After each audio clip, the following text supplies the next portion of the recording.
రాష్ట్ర రైతాంగానికి రుణమాఫీ చేసేంత వరకు బీఆర్ఎస్ నిరసనలను ప్రభుత్వం ఎదుర్కోక తప్పదని బీఆర్ఎస్ వర్కింగ్ ప్రెసిడెంట్ కేటీఆర్ స్పష్టం చేశారు.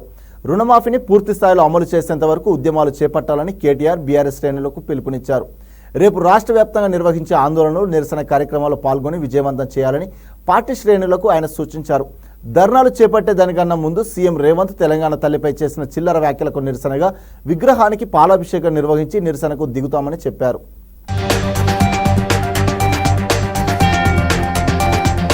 రేపు బీఆర్ఎస్ పార్టీ ఆధ్వర్యంలో అన్ని మండల కేంద్రాలలో రేపు రైతులను కూడగట్టుకొని మా పార్టీ కార్యకర్తలు మేమందరం కూడా ధర్నాలకు పిలుపునిచ్చినాం.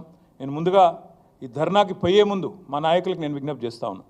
మీరు నిరసనలకు శ్రీకారం చుట్టే ముందు నిన్న ముఖ్యమంత్రి మాట్లాడిన చిల్లర మాటలు, ఆయన అవాకులు చెవాకులు కారు కూతలు ఏదైతే దిగజారిన బజారు భాష వాడిండో తెలంగాణ తల్లిని ఉద్దేశించి తెలంగాణ తల్లి విగ్రహం పెట్టాలని మనం అడిగితే ఆయన ఏదైతే ఒక బజారు భాష వాడినాడో దానికి నిరసనగా రేపు ఎక్కడికక్కడ మీరు ధర్నాకి ఉపక్రమించే ముందు తెలంగాణ తల్లి విగ్రహం ఉంటే ఆ విగ్రహానికి పాలాభిషేకం చేయండి, నిరసనలో కూర్చోండి. ఒకవేళ అక్కడ విగ్రహం లేకపోతే మీ మండల కేంద్రాల్లో తప్పకుండా ఒక ఫ్లెక్సీ అన్న పెట్టి తెలంగాణ తల్లిది ఆ తల్లికి పాలాభిషేకం చేసి ఈ మూర్ఖుడిని క్షమించమని కోరి దయచేసి నిరసనలకు ఉపక్రమించమని చెప్పి మా నాయకులకు మా కార్యకర్తలకు నేను విజ్ఞప్తి చేస్తా ఉన్నా. మా